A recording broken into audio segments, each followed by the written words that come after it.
This evening, we have Rachel Langley, who's been an occupational therapist for about 15 years. She's been focused particularly on neuro rehab. She has specifically, I can't read my own writing, she has specialized specifically in driving rehabilitation for the last 5 years. And her goal is to keep people driving for as long as possible. You're not going to see a picture of Rachel because her camera's not working, but we've got her presentation and we have her voice, which is what we really need. So I'm just going to be quiet now. And Rachel, up to you. Okay, thank you for the welcome. It's an honor to be here sharing this information with all of you. I've been really excited to do this. So let's jump right in, get started. So the objectives of this presentation today is to understand how Parkinson's disease can impact driving. We're going to also talk about the driver rehabilitation process from start to finish and the Maryland laws that would pertain to Maryland drivers. We're going to talk about other means of transportation if driving is not safe anymore. And also, we're going to go over some of the real tangible things that you would experience as you go through the process from start to finish, which would be working with the driving rehab specialists and then also working with the MBA. So, in the state of Maryland, it is one of their rules with the MBA that you have to be evaluated to drive whenever you have any neurological diagnosis. And so Parkinson's is considered a neurological diagnosis. Perhaps you've had Parkinson's for 1 month, you were diagnosed a month ago, or maybe you've had it for 5 or 6 years. And really, this is the first time you're thinking about getting reevaluated to drive. Technically speaking, you are supposed to be reevaluated to drive with any neurodiagnosis. And so that is a conversation to have with your doctor if you've never been evaluated. And so a doctor's recommendation would obviously be a good time to get evaluated. If you notice any near misses that you're having when you're driving, any fender benders, if you're grazing the curb a lot, or if you are missing the brake pedal and you're not getting to the brake pedal fast enough, those are some red flags that maybe you should be evaluated. If your family voices concerns, that would be a good time to come in and just have a third party take a look at things and determine whether you're safe to drive. Sometimes it might happen where a police officer could possibly pull you over and have some concerns as well, and they would actually reach out to the MBA themselves. And when that happens, they would submit a request for reevaluation. And so the MBA would ask you to get reevaluated. If you feel like you're not as safe as you used to be, and you're being really honest with yourself and you're having that conversation with yourself, that would be a good time to come in and get evaluated. If you're noticing increased falls, there is a research study that found that people who have increase in their falling, they are 40% higher risk for a motor vehicle accident. There's a few reasons for that. So falls can cause a physical injury, which would limit that person's ability to operate the car. For example, if you fall and you fracture your wrist, then you're driving with one hand and you're palming the wheel. And so that's not a safe way to operate a car. Falls can also lead to somebody just indirectly reducing their functional ability and becoming very sedentary. And with that, you can become deconditioned. And so in that case, if you are deconditioned because you're afraid of falling and you're sitting around a lot, then you probably shouldn't also be driving a car if you're losing muscle mass and you are not up and walking frequently. Falls may be due to decreased sensation or decreased coordination. And so it would be hard to operate the pedals in that case. And so those types of things will lead to falls. So the American Medical Association is what your doctors look at. It's a resource for your physicians to look at and to get advice and guidance on all sorts of information. I don't know that doctors always look at this, but just for your knowledge, if they were to look at this, this is what it does say about Parkinson's disease. Patients with advanced Parkinson's disease may be at increased risk for motor vehicle crash due to both motor and cognitive dysfunction. Serial physical and cognitive evaluations are recommended every 6 to 12 months due to the progressive nature. And then lower extremity deficits in sensation and proprioception may be exceedingly dangerous for driving, as the driver may be unable to control the foot pedals. So the word proprioception there is, it is a type of sensation that we have. And so proprioception is knowing where your body is in space without having to look at that body part. So like when you're walking up the steps, you're not always looking at your feet when you're walking up the steps. You're not always looking at every body part as it moves throughout the day, but you know like where your extremities are as you move around. And so if there is a decrease in proprioception, that can make it very difficult to operate the pedals. So let's start talking about the assessment process and what you would actually go through if you were to come into, now I work at Good Samaritan Hospital, and we'll talk more about other places in a little bit, but all of these driving schools would be very similar. So you would first participate in a clinical assessment, which looks at your cognitive skills, your visual perceptual skills, and your physical skills. If you are to pass that assessment, you will come in another day to do an actual behind the wheel assessment. The behind the wheel is very thorough. We drive around for about an hour, and we do this long drive in order to really see how you're driving. We go through shopping centers, the Beltway. We make like left-hand turns at unprotected green lights. We drive through neighborhoods.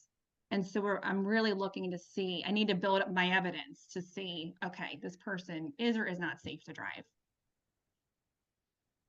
So we would then talk about implications for driving after all these assessments are done, whether it's safe or not safe. We will go over all of the MBA regulations, and so there is a process that you go through after these assessments with the MBA of just submitting some forms, and we'll talk about that in a little bit. You will have to sign a release form before participating in any of this. This is a release of information that we give to the MBA, and so we want to be able to communicate honestly with the MBA whether you're safe or not to drive, and so we will have you sign that consent form before we work with you. And if driving is not safe anymore, and if it's just not the best thing anymore, we would talk about alternative means of transportation. So the actual clinical evaluation, like I was saying earlier, we look at your visual acuity, which is basically your physical ability to see what's in front of you. And so you, with or without glasses, you do need to have at least 20/40 vision. So we double check that and make sure that you can see well. And so also we look at your visual perceptual skills. So our perceptual skills is our brain's ability to interpret what our eyes are seeing, how our brain is making sense of what we're looking at. So like, for example, depth perception, that is one of our visual perceptual skills. We have many. And so we look at all of those perceptual skills in the clinical evaluation. Also, we look at your multitasking ability and how quickly your thought processing is. So when we're driving, as you know, we have a lot of stimuli coming at us at one time. And so how we are able to multitask and make decisions and handle the vehicle. For example, if you're trying to switch lanes on the Beltway and you're having to check your blind spot and it starts raining at the same time and you have to turn on your windshield wipers and you're driving 55 miles an hour, so that requires multitasking. And how quickly and rapidly are you able to think through these things and make safe choices? We also look at memory. and your ability to learn new driving. If you ended up having to drive with adaptive equipment, I will talk about that in a little bit.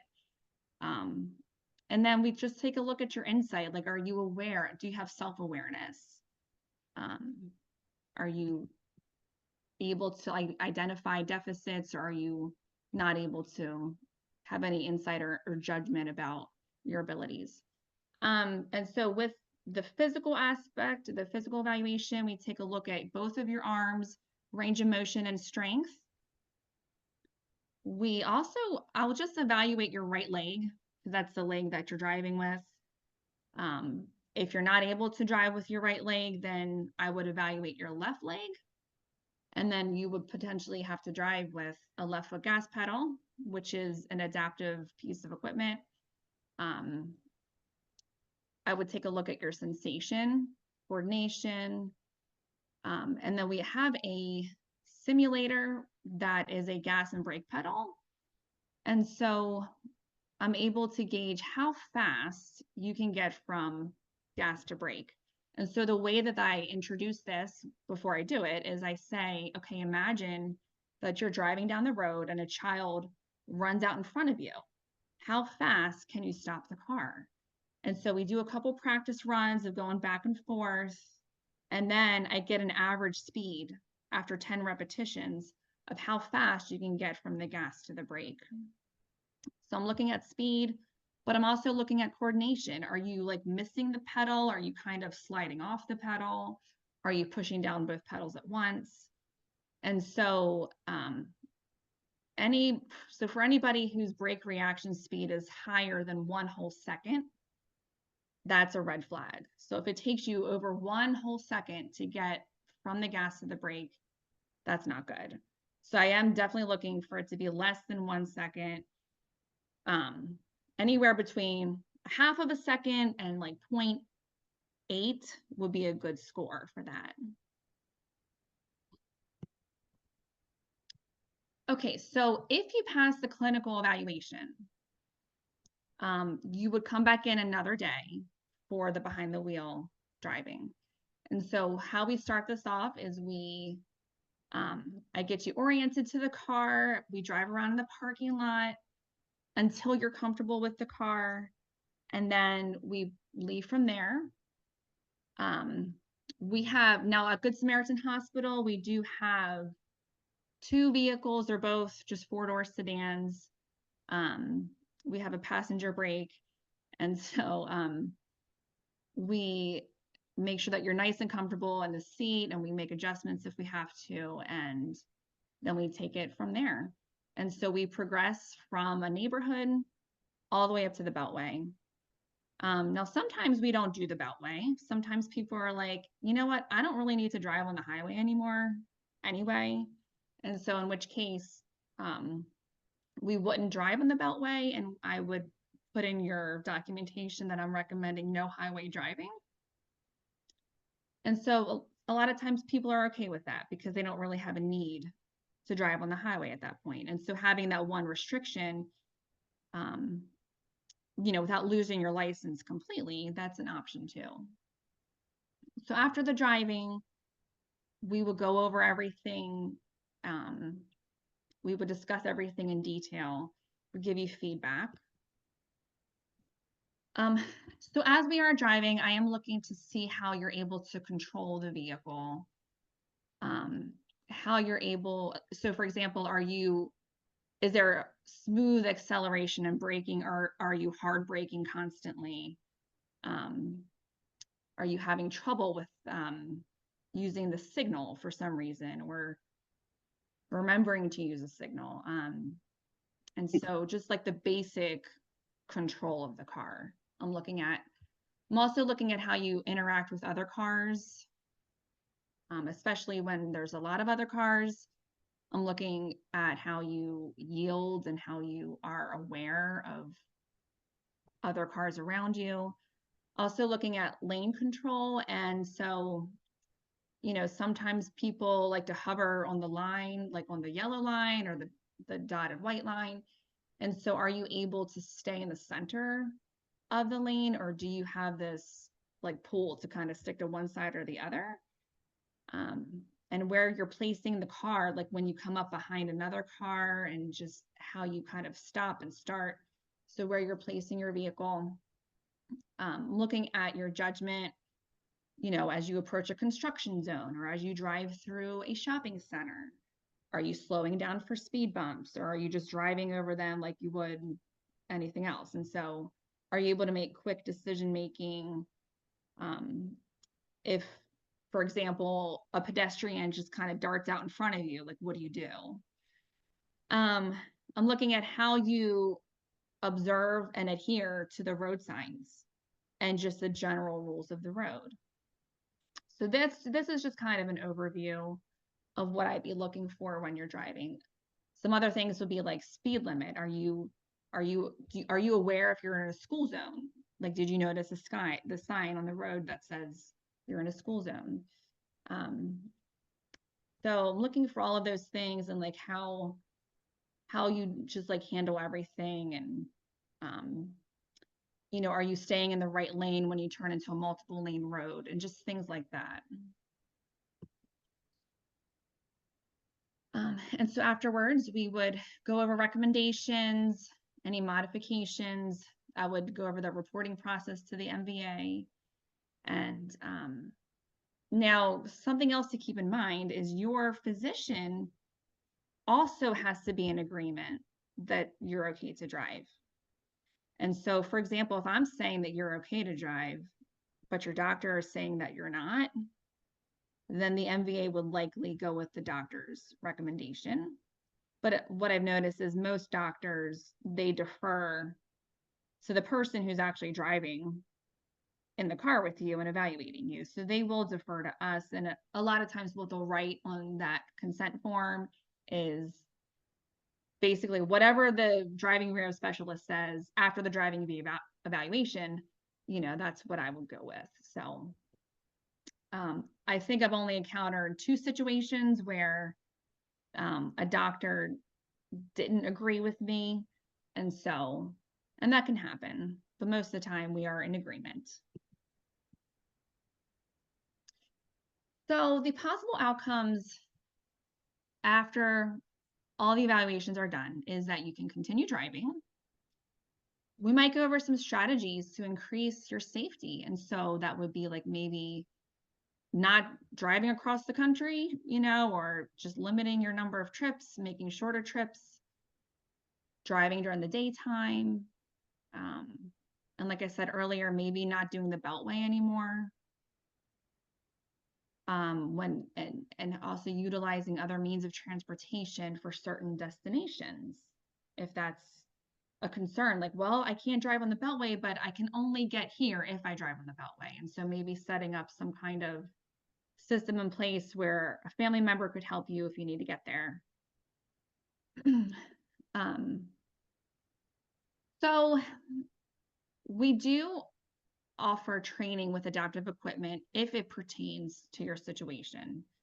So for example, if Parkinson's disease itself isn't inhibiting your driving yet in any way, but you have a right below the knee amputation, so you could now drive with a left foot gas pedal or with hand controls. Okay, so from like that neurological standpoint, you're still okay to drive, but from a physical standpoint, you don't have your right leg. I'm just giving you an example. Then we would train you with adaptive equipment. And so that would be either a left foot gas pedal or hand controls in that case. It isn't very common, you know, that we would see somebody with Parkinson's and also another comorbidity that would require equipment, but I'm just saying it's possible. And then the other possible outcome is driving cessation, so stopping altogether. And so we would talk about alternative options, and also we would talk about an identification card that you would need to get from the MVA. So if you were to drive with adaptive equipment, you would have to be able to learn how to drive a whole new way. So having that ability to learn a new way to drive is key. There is extensive training that is required. Any equipment that you need must be installed by a certified vendor. Don't install them yourself and buy them off Amazon and try to install them yourself. You don't want to do that. That's not safe. And you would have to take the test, like the drive test at the MVA again with the adaptive equipment. This is just a fun mirror that I like to always point out to people. This is not something that you would need a script for. You can just buy it at Amazon or Walmart. So I love this mirror. It just, if you have any difficulty with your neck range of motion, it really expands your field of view behind you. It really opens up your ability to see what's going on behind you. You can see the entire back seat. It's like if you're driving your grandkids around and you want to see them in the back seat, it's just a really good mirror. You can clip it onto your existing mirror. So I just wanted to show that to you because sometimes if you do have limited neck range of motion, it does help to have that nice big mirror and you just clip it on. Okay, so coordinating with the MVA is, so now I just want to say, driving rehab specialists in our programs, we do not get paid by the MVA. So this is not like a racket where we get kickbacks from them or whatever. All we do is we inform. And so we do let them know if someone is not safe to drive anymore. If you pass all the assessments and you're still good to drive, we let the MVA know. If you don't pass, we let the MVA know. So the reporting forms that you would need to fill out would be a health questionnaire that just gives all of your health history, a consent form, and also a physician form. So the physician form is something that your doctor would fill out, basically saying that they're in agreement with you driving, and they would list any diagnoses that would pertain to driving and any concerns that they would have. So after all these assessments, if you're still good to drive, you would fill this out, and then the MVA does have everything on file for you. So at the MVA, there is a driver wellness and safety division. So this is made up of nurses, and a doctor oversees the whole division. And there's also an ophthalmologist who works there who will, for anybody that has low vision, like glaucoma, macular degeneration, this doctor would be taking a look at those people. And so they know what they're looking at when they review everything. And so the medical advisory board in Maryland is at the Glen Burnie MVA. That's like the headquarters for where their offices are. And so all of the information that you do with the driving rehab specialist would be sent to them, and you would be assigned a case manager, which is a nurse who you would be corresponding with. And they would be the ones like mailing you your letters and telling you the next step and things like that. So if you went through training with an adaptive device, a training report would also be sent to your doctor and the MVA. And in that case, you would also have to go to the MVA to take their driving tests with the equipment in order to get that equipment listed on the back of your license.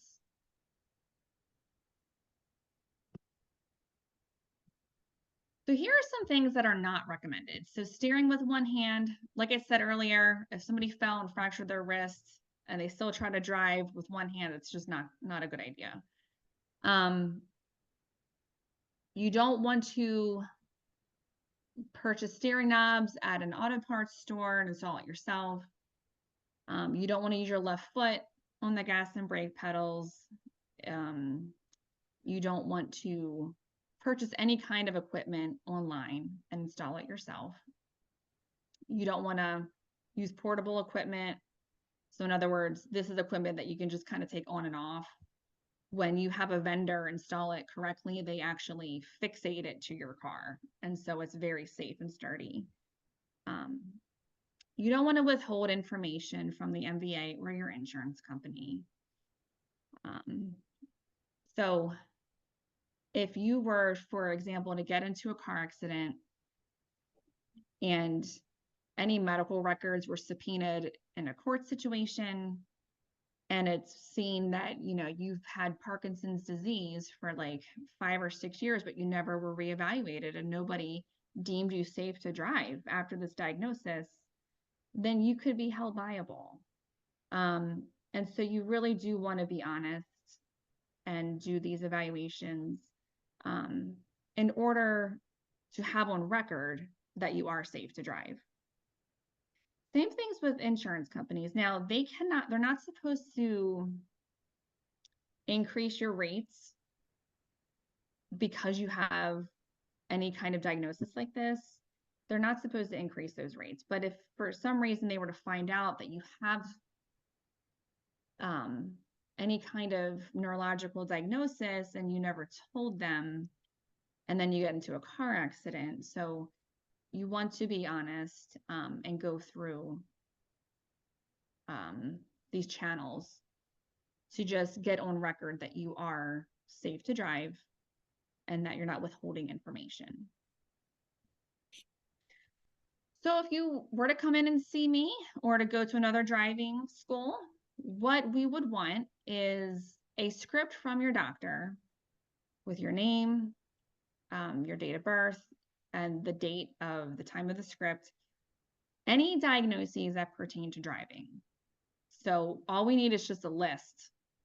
It can just be like maybe 1 or 2 things, or it doesn't have to be like your whole medical record. I just need to know what diagnoses pertain to driving. Unfortunately, insurance companies, even Medicare, they do not cover these assessments. It is out of pocket. The VA does pay for veterans to participate. Our clinical evaluation is 90 minutes, and that's $250.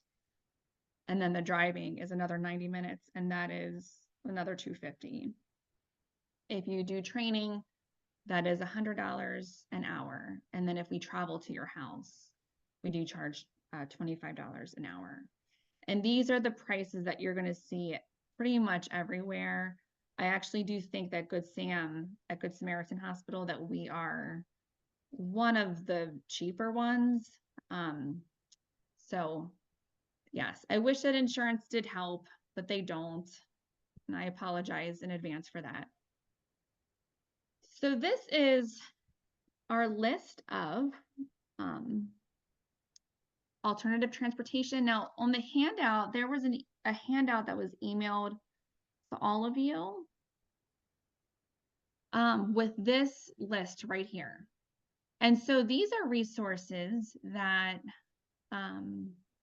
help with all sorts of things. So like housing and Meals on Wheels and things like that. So transportation is one of the resources on here that you can find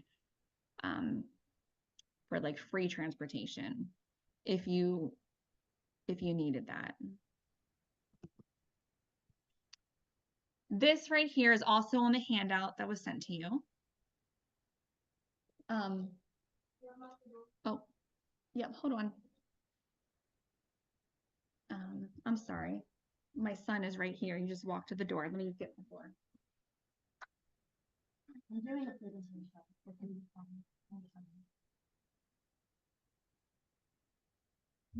Hi, I'm sorry.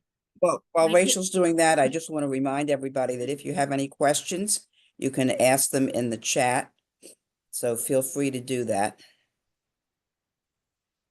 So also on the handout, I listed all of the driving rehab specialists who are in the state of Maryland. And so where I work is at Good Samaritan Hospital. We are in the northeast part of Baltimore City. There are other places. There's not a whole lot of these programs around, I will say. But that you can find a list there to see who's closest to you. You can also find the list on ADED.net and then also AOTA.org. And so I will say that the majority of the driving rehab specialists that you're going to come across are also OTs. They're also occupational therapists. There will be some that you come across that are not occupational therapists, but they have been through extensive training and like education to understand medical diagnoses. But OTs, it's in our wheelhouse to really do activity analysis and break down different tasks and to like be really detail oriented. And so that's why you find most of us being OTs. That's our background. I will also say that not every driving program has a vehicle for the behind the wheel assessment. And so if you were to go somewhere that can provide the clinical evaluation, but they don't have a car to do the behind the wheel, they would then refer you to a place that does have a car. And so then you might end up going to two places and you may not want to do that. So when you schedule and call around, it'd be a good idea to just find out who has a car. So that way you can just do both evaluations with the same person. A clinical evaluation can be sent to someone else who's going to do the driving with you, but at the same time, some people are comfortable driving with you if they did your clinical evaluation. And so every driving school kind of has their own policies on that. So those are just good questions to ask before you make your appointment. You want to know, do you have a car that I can actually drive with you? So our cars, we have two sedans. They have passenger brakes. And so you wouldn't be taking the evaluation in your car. It would be in one of our cars. Alrighty, so that's pretty much everything. This is my contact information. We're located on Loch Raven Boulevard. That's my phone number and my email address. If you wanted to reach out with any questions, you can email me or call me. And that's pretty much it. Does anybody have any questions? So, yes, as I said earlier, I'm going to read you the questions that people submitted in advance. So the first question is, what are sources for driving ability evaluation and refresher courses? And I think you've just answered that. And the next question is, can any OT evaluate a person with PD for safe driving, or does the person need specialized training? And the second part of the question is, can you recommend where to go for that kind of evaluation? Yeah, so I provided that list for you to look at, the list of where you would go to get a formal evaluation. Somebody does need to be formally trained on how to do these evaluations because all of our tests that we do are standardized tests. And then in order to really complete the evaluation and come full circle, you actually have to drive with the person. And so you would need to go to a place where they have a vehicle with the passenger brake and they are getting in the car with you and doing all that. So yes, you can, not every OT would be able to do this. So you would need to go somewhere that is certified with the MBA and that is very familiar with the MBA process and all of that and is trained. So if you do not pass the driving test, can you take driving lessons to improve and be reevaluated? So if you don't pass, we would have to discuss the reasons why and if it really is possible to kind of rehabilitate from that point. A lot of times it's just a pass or fail, and sadly with Parkinson's disease, it is a progressive disease. And so if somebody is not demonstrating the skills that is needed to safely operate a car, there may not be a whole lot that we can do at that point to make them safe to drive. So so I guess, let me just follow up with that. So if you failed the test, can you take it again? So we do allow people to take it again, but we're also very, very honest and upfront and saying, okay, maybe you can take the clinical evaluation again, but if your scores are the same, it's not going to change our recommendation. And Okay. so you would have to wait for 3 months to return, and you would also have to bring in a note from the doctor stating that the doctor feels that he or she is confident that you have made progress and that you would pass, and that they're in agreement with you doing it again. Oh God, I lost you again. Okay. All right, next question. How do you know whether you should stop driving? So back in the one slide, so if you're unsure, you can always come in to get evaluated. Let me go back to my slide about that. Let's see here, when to be evaluated. If you feel like you're not as safe as you used to be, and you're just having that honest conversation with yourself, you don't need to come in and pay $500 and have somebody to tell you that you shouldn't be driving. If you feel like you're not driving safely anymore, like you can just stop driving on your own.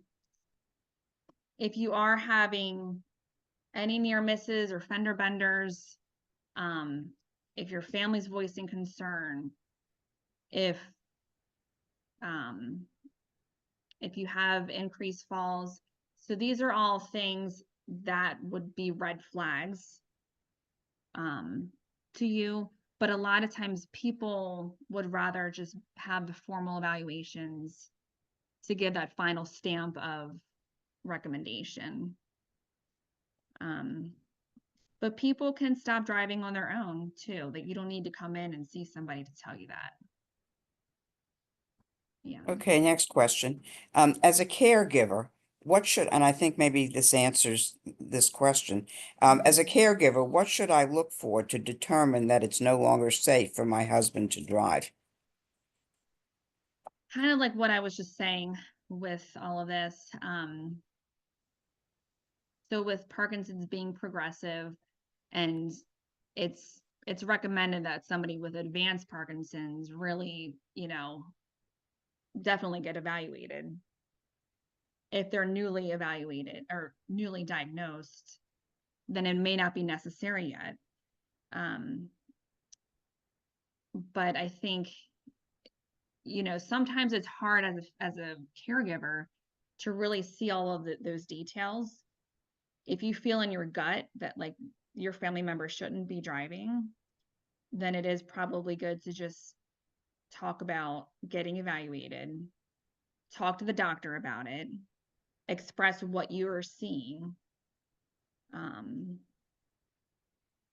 And if you just feel like you can't make a decision, like you and your spouse just can't make that decision together, then it is good to just get a third party involved and to help you come to that conclusion. Yeah. All right, and the last question I have, I'm newly diagnosed and I'm looking for what has helped people the most. And I'm not sure if the person is talking generally about what has helped people with Parkinson's or specifically about driving. So I'm not sure, what he's actually referring to. But again, I'm newly diagnosed and I'm looking for what has helped people the most. Okay. So I will say for people that are newly diagnosed, driving is still very fine. People that are newly diagnosed are probably still okay to drive. Now, but technically speaking, like I said, in the state of Maryland, you are supposed to be reevaluated. And I can touch on that a little bit more. So there are some states that don't have any laws about any of this. They don't have any oversight, no checks and balances. And so people can just drive after any kind of diagnosis or injury, right? So that's a safety hazard for all drivers. But I forget what I was trying to say. You're What was not the old enough for question? that. Oh yeah, newly diagnosed Parkinson's. So in the state of Maryland, you are supposed to be evaluated whenever you have a neurological diagnosis. And with a progressive disease, it is a good idea to get reevaluated like every 6 to 12 months just to kind of compare like if like how are your scores now and how are you still like is this still your baseline like or are you kind of losing some of these skills, right? So yeah, it's if you haven't been evaluated before, it is good to come and get evaluated. That way you can go on record that you are safe to drive and nobody can come back to you and say, oh, well, you shouldn't have been driving, when it's documented that you are safe. So let But me just throw another question in here. So if Mhm. you're recommending that people be reevaluated approximately every 6 months, that's about $1,000 a year to make sure of that.